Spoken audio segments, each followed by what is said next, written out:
Thank you very much. Thanks for being here today. So my name is Michael Rendon. I am 50 years old, and I've been fortunate to see some really amazing, beautiful things in the world, but I've also witnessed some really horrible, hard things in the world. Prior to being a professor at the college, I worked either as a social worker, I worked in the environmental field, and I worked in local politics, as Ben mentioned. So those three fields you can see a lot. When social work, one of those jobs I had was at the homeless shelter here in town when I was a senior here at Fort Lewis. And I remember a guy came in, he was a domestic violence victim, and he said that he lived kind of out in the country, and his partner would come home, she would drink a bottle of vodka, grab a razor blade, and cut him up. And he undid his shirt, and it was nothing but razor blade cuts all over his body. I also worked for Sexual Assault Services Organization. I was the director for 4.5 years, and heavy stuff. I'd get called in the middle of the night, have to go to the hospital, and try and support someone who had just been sexually assaulted, and heavy stuff. In my environmental work, global warming's happening. I teach about trash and waste, and I know what happens with plastic. It doesn't break down, it breaks up into smaller and smaller pieces. It lasts for thousands of years. There's big concerns I have about plastic, about global warming, about environmental challenges that we have. And of course, doing politics, people are pretty mean to you when you're elected official. City market, people would yell at me. In the park, people would yell at me. It was okay. I'm thick-skinned. I can take it. And the partisan divide in the country, doesn't look like it's ending anytime soon. And then as a scholar, my PhD was in Barcelona. I was working with waste pickers. These were African immigrants, and they were literally digging through the trash in order to survive. So there's no shortage of bad things in the world. There's bad people doing bad things. There's no shortage of things to be concerned about.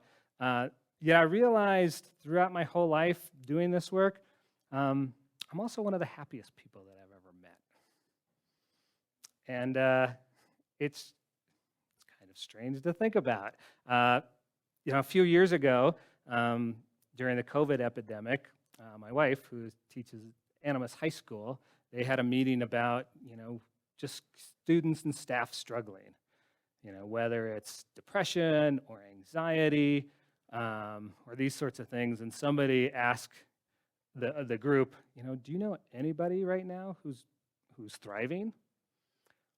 And nobody raises their hand except for my wife, and she says, my husband? So I'm kind of a happy dude. And this is my main part of this talk. This is my main message, that it's okay, even though the world's messed up, it's totally possible to still be happy, to be healthy, and to have a meaningful life. Those two don't have to counter each other. You can be concerned, like I am, global warming's happening, you can be concerned about local politics, national politics, AI's coming to destroy us. You can be concerned about all of that, and you should be for some of it. There's some concerning things, but you can be that, and at the same time, you can be happy. You can be healthy. You can live a very meaningful life. And so my hope tonight is to kind of tell you some tips. And I recognize everybody's different. Everybody has their own individual circumstances in life, but I think they're general enough that everybody should be able to benefit from them. So how do you be happy? I'm going to start first with the stuff that we already know. This is stuff everybody knows. Eat well. What you put into your body is going to affect how you feel. If I eat a full bag of Cool Ranch Doritos, which I've done before, 45 minutes later, I'm going to not feel good. Everything that we put into our body is going to make a difference. So kind of basic stuff. And I get, you can't always buy everything you want. Here at Fort Lewis, we have the Grub Hub. Everyone has access to food. Everybody should be able to eat well. Exercise, of course. It doesn't really matter what you do, whether you do yoga or go for a walk. Cardiovascular is probably a little better. Doesn't really matter, but do something. Some sort of physical activity every day is going to benefit you. Plenty of sleep. So in our house, we have days when we don't get enough sleep and days when we get enough sleep. And the second days are a lot better. They're really nice. And so, do what you have to do. A lot of, I always thought it was weird that some older couples would separate and have their own bedrooms. I think that's fine, because, could be problems there. But if you're just doing it so you want to get sleep, great. Do what you got to do. If you need to blacken all the windows, blacken all the windows. If you need to put in earplugs and get a fan to block out the noise, great. Do what you got to do. Get plenty of sleep. Drink water. Of course, water it's like oil for your car, water for your body. Drink water. I recognize soda, coffee, beer all has water in it, but it's not really the same. Drink water.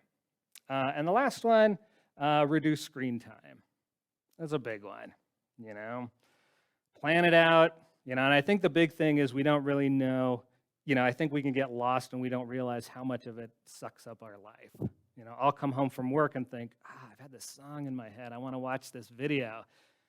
And I sit down to watch it, and 45 minutes later, I'm like, hell, and I'm on some random thing down the road. And so it kind of just sucks you in, So reduce screen time. Again, this is stuff you know. And that's not really what I want to talk to you tonight. I want to talk to you about the stuff they don't tell you. How to be happy.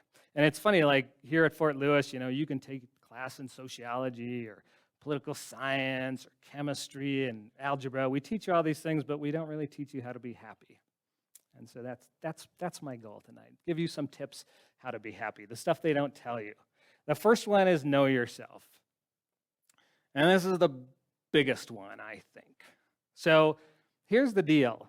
We have no control over what comes at us in life. Whether it's violence, whether it's global warming, whether it's our neighbors that we don't like, whether it's poverty, whether it's artificial intelligence, whatever. Everything that's coming at us, we have no control. We only have control over how we respond to it. And the better that we know ourselves and how our mind works, we're going to respond to it better. We're going to make better choices. So, when I graduated high school, and I hated high school. I didn't want to go to college. I loved Henry David Thoreau and Walden. I wanted to live up in a cabin in the middle of the mountains and write poetry all day. So that's what I did. I moved up to St. Mary's Glacier in Colorado, 10,000 feet. I lived in a cabin. I wrote poetry every day, and I lasted for 2 weeks. And I realized that I really like people.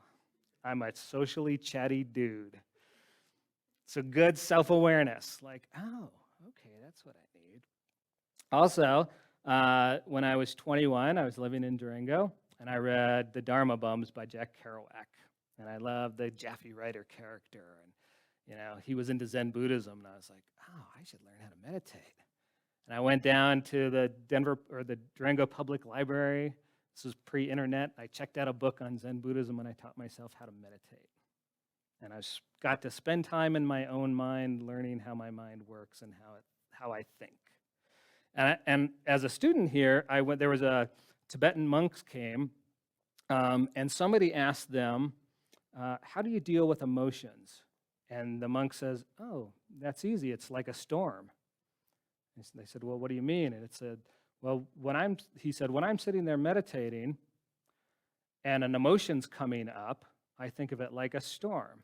Like, oh, you kind of see it off in the distance, and if you know yourself well, you can really tell when it's coming, you can tap into that. He's like, but you see it, and then it comes, and maybe it rains a little bit, and you don't push it away, but you also don't pull it in, and then it rains, and you feel the emotion, pain, suffering, happiness, joy, anger, whatever.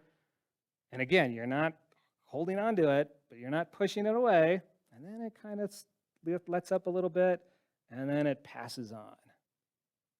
And that's how you deal with it. And you don't label it good or bad, it's just emotions. And thoughts are the same way. You don't label your thoughts good or bad, you just recognize them. You see them coming in, you don't push them away, you don't cling to them, you just accept for what they are, and you watch them pass until the next thought comes about. So that, you start to get really familiar with how your mind works, how your thought process works, and you get comfortable with your own mind. Yep, so getting to know yourself. I was a punk rocker when I was younger, and Henry Rollins with the Black Flag, he had a lyric that said, "At the end of the day, all you have is yourself and your mind." And I really love that because it's true in the sense of, you can have boyfriends, girlfriends, parents, kids, lovers, friends, whatever, people that you interact with all day long. But when you wake up in the middle of the night, all you have is your own mind. And you need to learn how to deal with it. And that's the thing. The better that you know yourself, the better choices you're going to make. And your mind, you're going to have your mind as your companion for the rest of your life. So the sooner you make peace with it and enjoy it and understand how it works, then the happier you're going to be and the better choices you're going to make. So know thyself is the first one. The second one is have purpose. So in sociology, we often use Viktor Frankl's book, Man's Search for Meaning. Viktor Frankl, he was a Jewish guy. He was a psychoanalyst who was swept up by the Nazis and put in a concentration camp. And the premise of his book is that the people that survived the concentration camp weren't necessarily the physically strongest. They were the people that had purpose in their life. People had meaning. And so some of the people were, somebody's purpose was, well, I want to survive so that I can see my wife again. Or he wanted to survive so that he could write his book on, his Man's Search for Meaning. And so, if you're, so I guess I would say one of the keys to being happy is find a purpose in your life, a reason for living, something that's meaningful to you. And it's deeply personal, but find meaning in your life. So for me, I was a punk rocker, and part of punk rock, turned me on to all sorts of new thoughts. So I got to learn all the social issues, racism, sexism, homophobia, animal rights, native rights, all of these things going on. And I got very angry. And I think that's a good sign. You should be angry about injustice. That's a good thing. And so at the time, there was a bumper sticker that said, "If you're not angry, you're not paying attention." That I really resonated with. But also I read something that says, "You're part of the problem until you become part of the solution." And that really kind of set with me too, like, oh, okay, well, all of these problems in the world, injustice or environmental issues, racism, whatever, I need to do something about it. I need to take personal responsibility and I need to get involved. And so for me, that's what I did. That's been my purpose for, 16 years ago. I was 16, 34 years ago. My purpose is, using my power for good, trying to make positive change in the world. It's been my purpose my whole life, and it manifests in different ways. I worked for, like I said, I worked for doing social work, or I worked in environmental work. And I always tell students it's kind of job security. There's always social problems. There's always environmental problems. I'm always going to be employed. Those are the things that I care about, social work, environmental work. So for me, that's kind of been my purpose, is to be a force for positive change, whatever that looks like. And I would say too, it's an individual thing, and you don't have to grow as big as that for you. You know, it could be your purpose is to be a good father. It's great. That's a great purpose. You know, if you come from a community that's really has lots of challenges, poverty-stricken, dysfunctional family, those sorts of things, your purpose could be to live a happy, healthy life. That's fine. That's enough, you know? But find your purpose. And, you know, I've had students that say, well, I don't know what my purpose is. Well, that's okay. You know, write down 10 possible purposes. Start thinking about it. It's also okay if your purpose changes throughout your life. You know, for a while I worked at Say-So, so then my purpose was focusing on stopping sexual violence in my community. You know, then I worked in environmental work, and that became my purpose. And purposes can change over time, of course, but find a purpose. And again, like Frankl said, that the people that survive aren't necessarily the strongest. They're those of us who have a purpose, have meaning in our life, give our life purpose. All right, next one. Find balance. There we go. So some of you are probably wondering why I called it Outlive the Bastards. So some of you might know this quote. Some of you might not know this quote. This is from Edward Abbey, environmental author. Did work in the Four Corners, wrote Desert Solitaire and a few more books. But I love this quote. I like to show it in my classes, and it's meaningful to me. And he says, one final paragraph of advice. This is at the end of one of his books. He says, do not burn yourself out. Be as I am, a reluctant enthusiast, part-time crusader, half-hearted fanatic. Save the other half of yourselves and your lives for pleasure and adventure. It's not enough to fight for the land. It's even more important to enjoy it while you can, while it's still here. And then he goes on to say, you know, these men with their hearts in their safety deposit boxes and, you know, their eyes glued to their calculator, and those who value money over all else, I promise you this, we will outlive the bastards. But I love this quote because this whole idea is, you know, and I teach environmental policy, you know, and it's like, yeah, I think you should fight against injustice. I think you should fight for environmental issues going on, but that's half your life. And then the other half, get out there and enjoy nature. Get out there and embrace it. And I think the bigger perspective of this is, you know, I've kind of taken that as my whole life kind of mantra, you know. You work hard, you try and fight for what you believe in, and in my case, trying to create a better world, create positive change, and then you take care of yourself. So I graduated from Fort Lewis in 2000. I got a job running the Fort Lewis College Environmental Center here, and I did it for 5.5 years, and I was in it. You know, I think I put in 70 hours a week. You know, and at one point I was on like 8 or 9 different boards and committees, and we put on all these events and just hardcore environmental in my, you know, all day long. This is what I was doing for a good 5.5 years. And then I quit, and I took a sailboat across the Atlantic, because I always wanted to take a sailboat across the Atlantic, and it was awesome.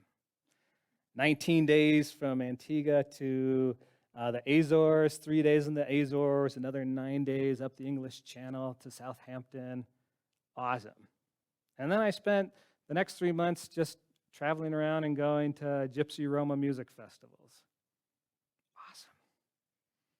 Nobody told me to do it. I don't know anybody who's ever done that but me. I'm sure other people have. I just wanted to do it. I love gypsy music. I always wanted to be on a sailboat. It was great, you know.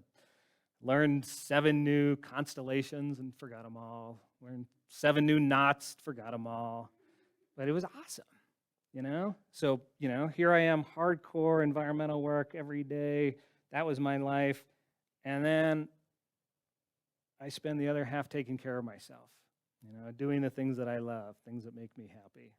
Across the ocean, went to all these gypsy music festivals. And I came back. I got a job at Say-So, Sexual Assault Services Organization. Again, heavy, but meaningful. And then that became my purpose. Okay, I'm going to try and stamp out sexual assault in my community and support survivors of sexual assault. Super heavy stuff. While I was doing that, I also ran for city council. Got on, became the mayor of Durango.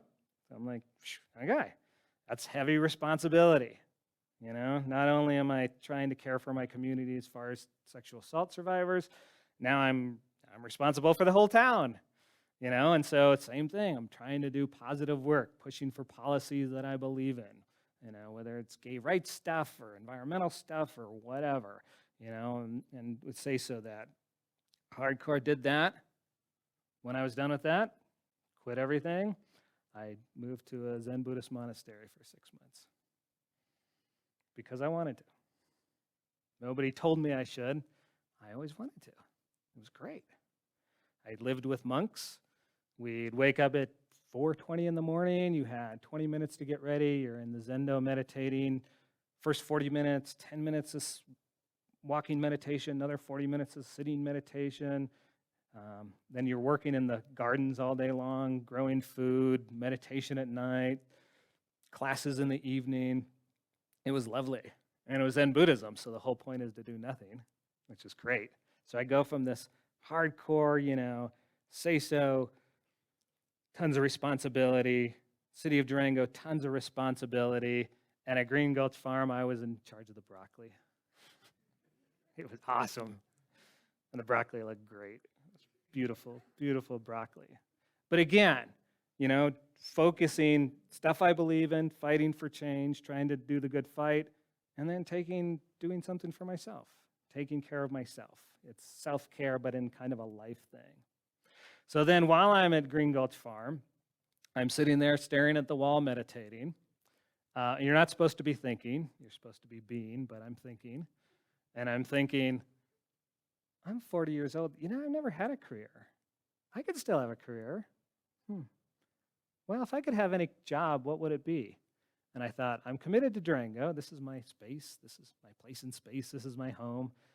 Well, what if I could have any job in Durango, what would it be? And I thought, it'd be great to be a college professor. Okay.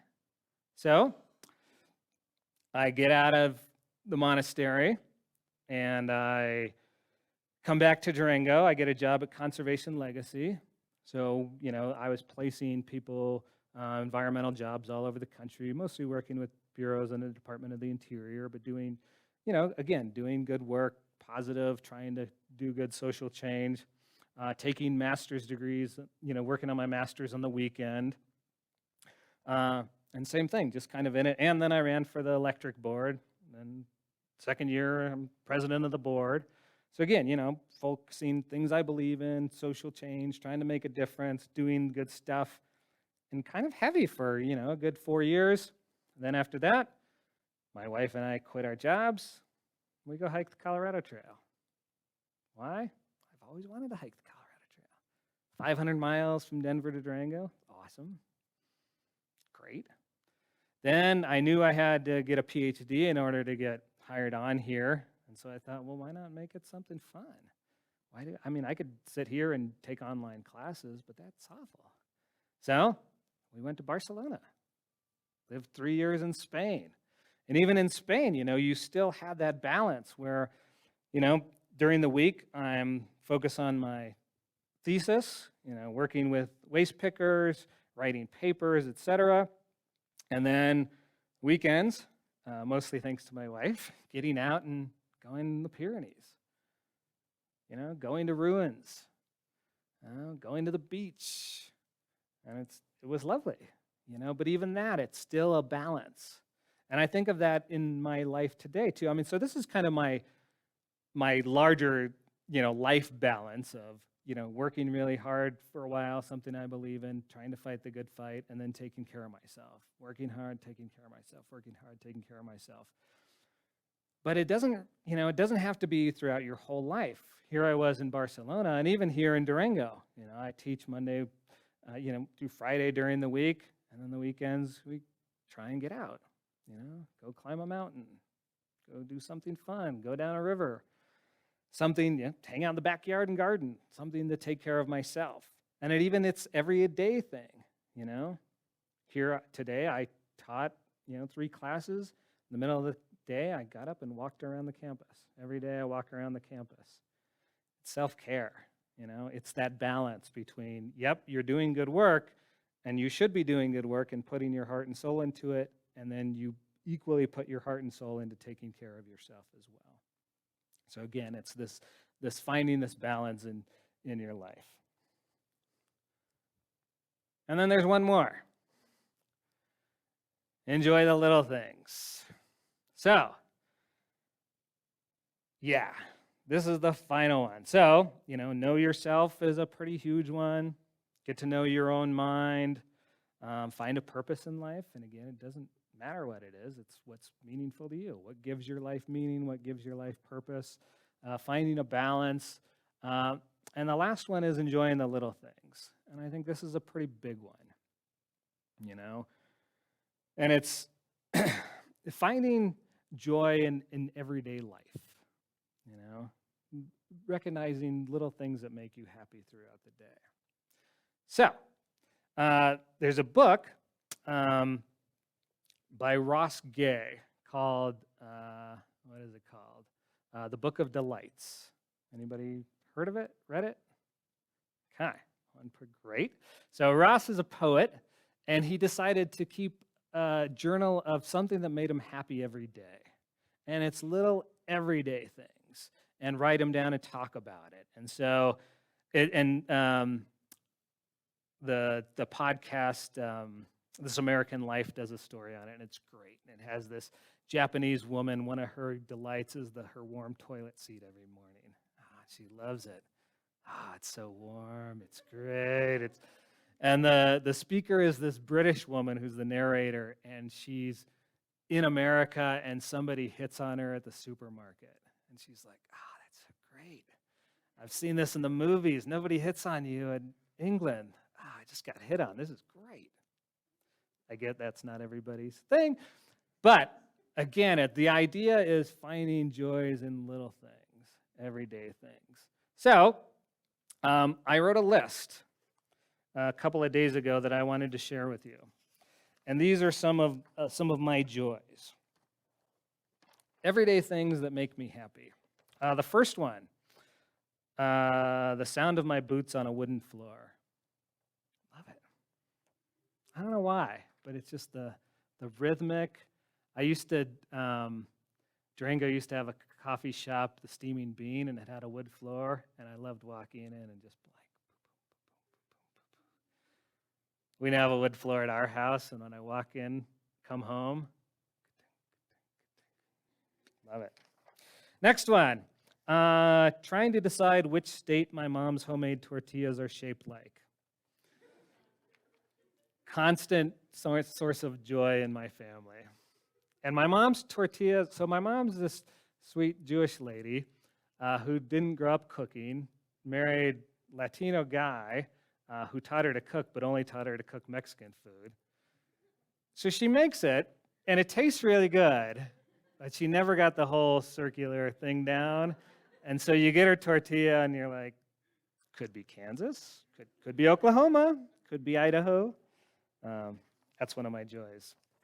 Next one, that first sip of coffee in the morning. Yummy.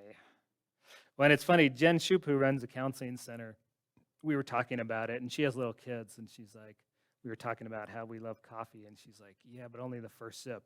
And I said, how come? And she's like, well, if you have kids, you get like one sip in, and then you're like moving, and when you pick it up, it might be cold like 20 minutes later. So I don't have kids, so usually the first 4 sips are like really, really, really good. Next one. Waking up early and waiting for the chicken door to open and watching the chickens stumble out to embrace the day. It's great.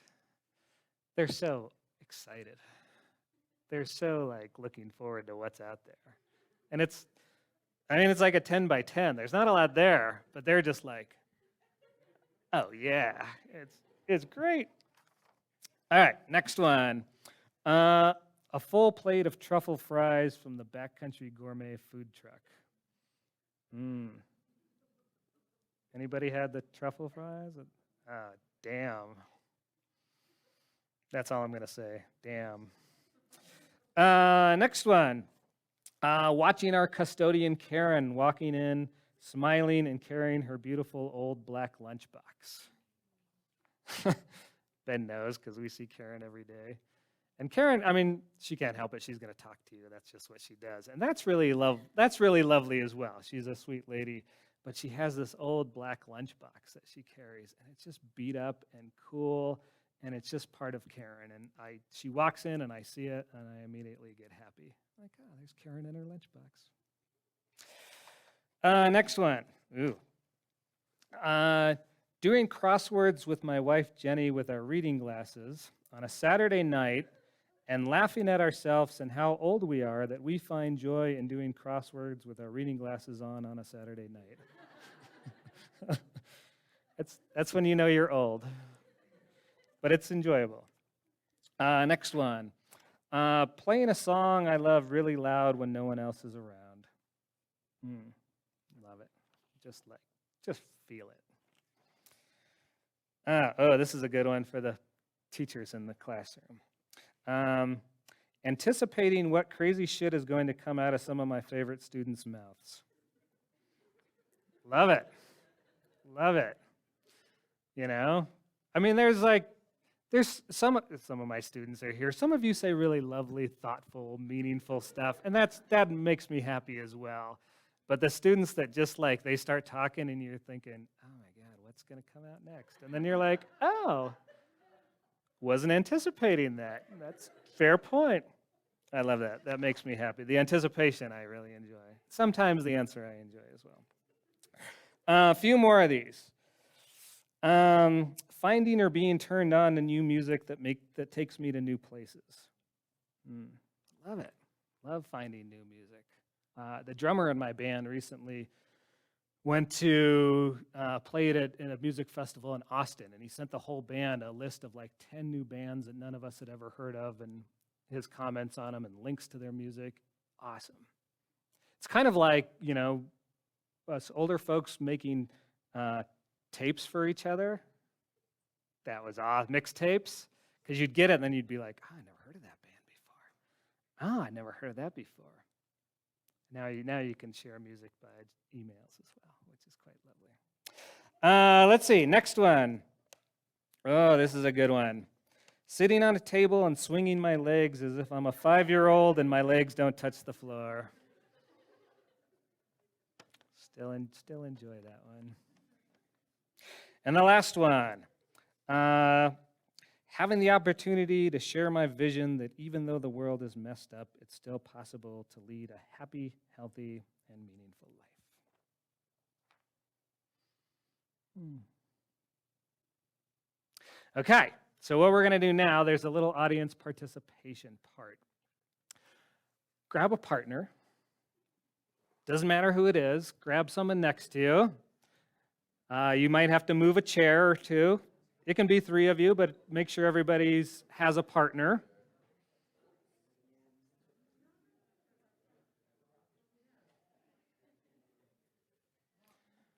Okay.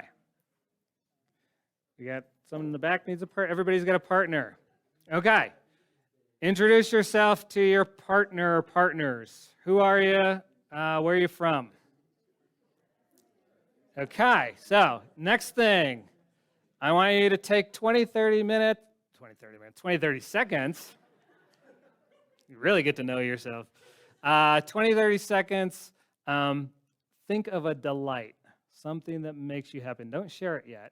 Something that brings joy to your life, an everyday experience that makes you happy. Share that delight with your partner.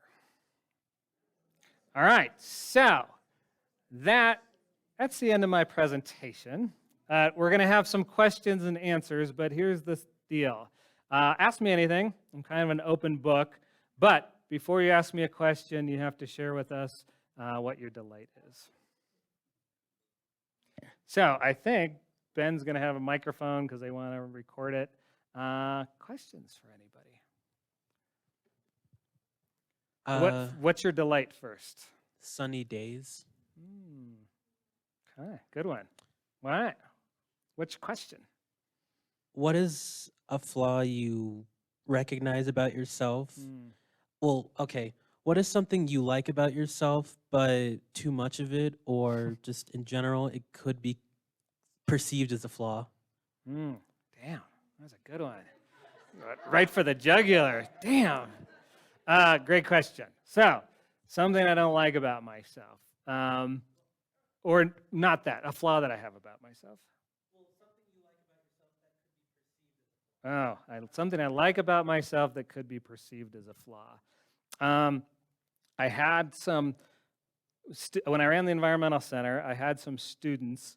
Um, this is a good one. So I always had this assumption that I I kind of felt like I knew where people were at, and like, oh, so my goal, we talked about this in our department meeting. At an early age, I wrote in my journal that every word is an influencing word. And it kind of hit me like, oh, every conversation I have, every interaction I have, you have an opportunity to influence people, or you do whether you want to or not, and just the heavy burden that is. But I started really getting, or I thought I was getting good at it.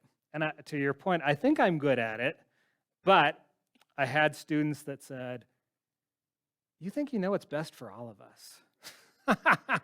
You need to get over yourself. And I'm like, damn, you're right. I think that's what it is. I think I'm pretty good at it. Like I meet people where they're at and I try and think, oh, I think this is where they want to go. And I try and offer like, you don't give them the answer, but like push them, nudge them in that direction. And I think I'm pretty good at it. But I've noticed that, or I've had experiences where people got upset and they thought either I wasn't that good at it or they didn't want to hear it from me. So, good question. Damn. They don't have to be that hard either. So what's your delight? I said that my delight was either really perfect or really abnormal produce. So as someone in the culinary field, I just the feeling of seeing that like perfect carrot in the walk-in, just someone was looking out, and it was a good day that day. I have to say that I worked as a produce guy for a while, and I remember having that same experience. Yeah. And I worked with this old hippie that would like take the carrots and make like circular things with them, and we'd have this whole display.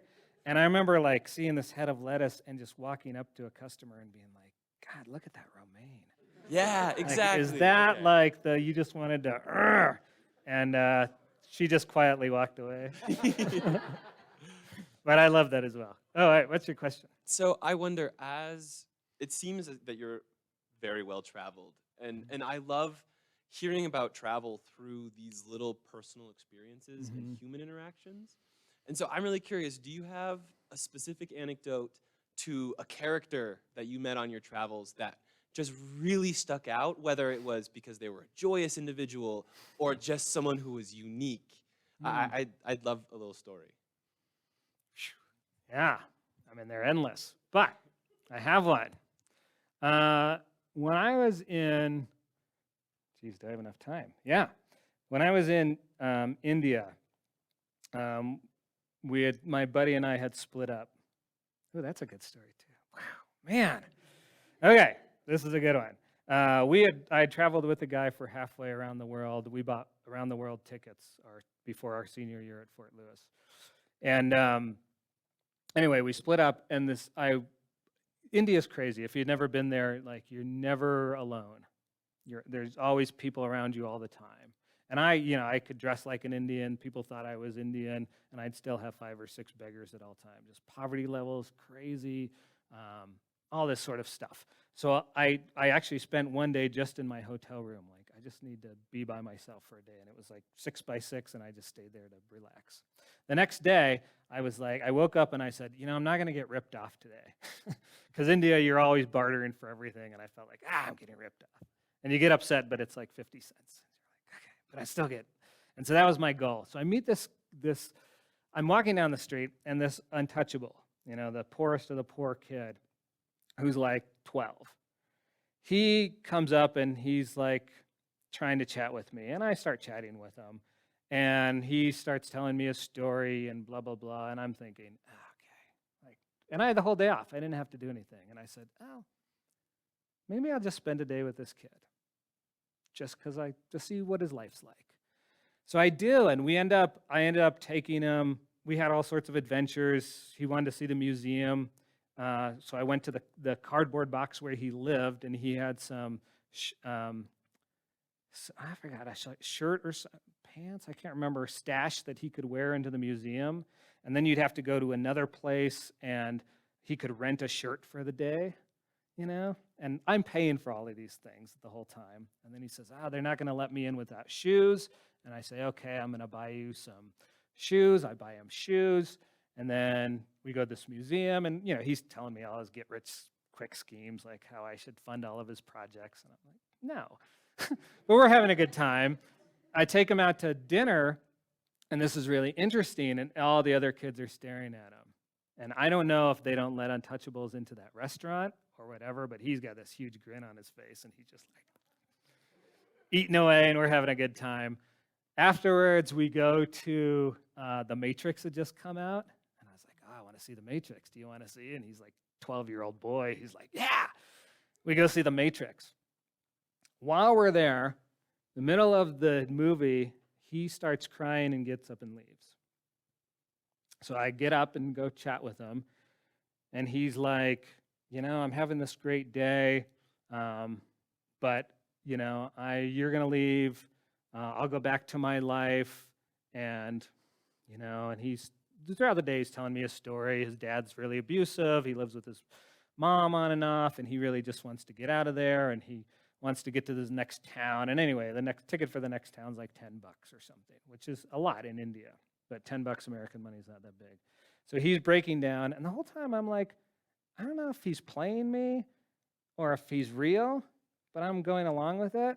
And so in the movie, I'm watching it, and I'm thinking, what am I going to do with this kid? Do I give him money? Do I not give him money? And I decide, okay, I'm going to give him like $15 or something American dollars, but a lot for him, where if he's telling the truth and he's in an abusive situation, this is enough money to get him out of there. So I think of this in my mind. So we watch Matrix. I remember we walk out and it's raining. This is in New Delhi. He's doing all the karate kicks from the movie, and I'm like, okay, I want to give you something. Great. We take him back to the hotel, and I say, we get to the hotel, and I was like, I'm going to give it to him in my room, because if somebody sees me, he's a little kid, he's going to get beat up, and someone's going to take his money. And the guy at the connoisseur or whatever, he says, nope, that kid's not allowed in here. And I'm like, no, he's with me, it's okay. Nope, he's not allowed in. And I'm thinking, it's probably because he's an untouchable, but then I think, maybe he thinks I'm a pedophile. Like, okay, yeah, okay, that's fine. I was like, okay, I'll meet you outside. Go in my room, grab $10 or whatever it is, walk outside, and we kind of have this one-on-one. It's pouring rain, and I'm like, look, I don't know if you're telling the truth or not. If you're not telling the truth, then karma, you'll have to deal with your own karma. If you're telling the truth, this is enough money for you to get to, the next town, and I hope you have a good life. And we say, thank you. I think maybe we hug or shake hands or something. Never see the kid again. And to this day, he could have played me the whole day, and I just was a sucker and gave it to him. But I'd like to think that, he got out of his bad situation, and he's in a better situation. I don't know why I picked that story, but he stuck into my head. Yeah. Oh, thanks for the memory. All right, we probably got one or two more questions. Ooh, Brooke, what's your delight? My delight is probably seeing the same people every day, but every day they're a little bit different. And then my question is, when you're like in whatever stage of life you seem to be in, because you jump around all the time, how do you know when you're starting to get to that burnout stage and you need to like remove yourself from whatever life or part of life you're living? Ooh, that's a good one. Depends on what I'm doing. So my story about the homeless shelter, part of doing social work is you learn boundaries really well. If you don't, then you don't survive. So you have to learn to, I leave my work at home, or at work, and then I have my free time, and not, you just get really good at boundaries. when I was at the homeless shelter, I got really good at boundaries, but I got too good. That guy who showed me his chest and it was nothing but razor blades, I had no emotion at all. I said, oh, well, let's get you signed up and do. And so I recognized that, and the next day I went in and quit.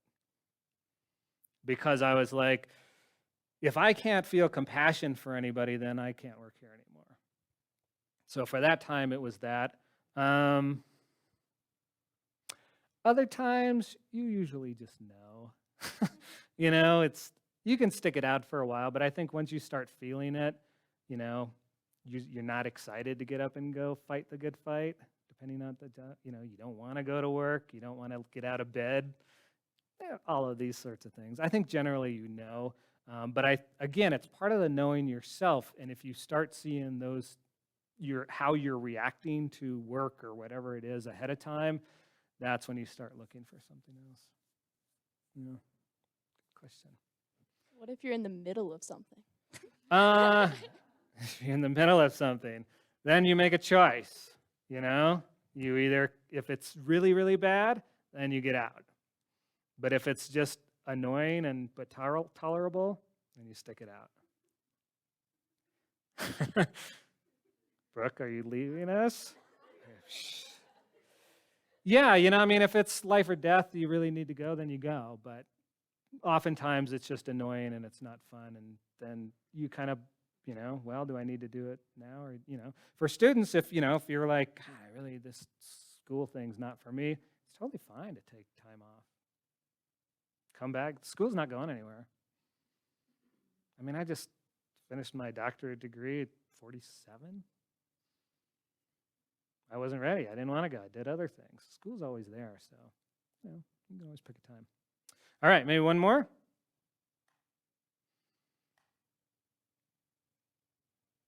Darian, what's your delight first?